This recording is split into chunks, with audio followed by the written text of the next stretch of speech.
with the IFB, um, maybe speak briefly on post-tribulation or pre-tribulation, and then what is post-tribulation rapture, and is there a difference between post-tribulation and post-tribulation rapture, or is that the same thing?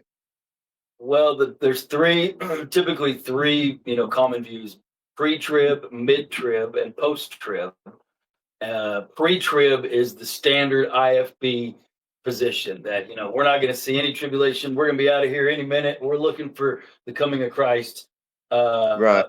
Mid-trib, in truth, if it's represented accurately, the term mid-trib is not accurate.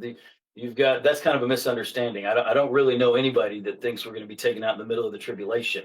But what I personally believe, and I'm not dogmatic on this, but what I believe is that there will be 3.5 years, 1,203 score days of trials and tribulation, where essentially the devil is running the government on earth and raining terror on believers and trying to get everybody to take the mark. And of course, true believers, we won't take the mark and we'll be able to tell the truth, but everybody else is Right. going to be deceived and take the mark.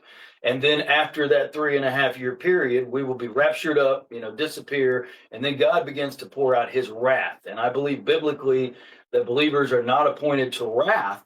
That's what the pre-trib crowd would say, with vigor. But I do believe we're appointed to tribulation, and we see that all throughout the Bible. So the standard IFB position is pre-trib. What they would call what I just described is post-trib, because they think that whole period is tribulation, and tribulation's not for us.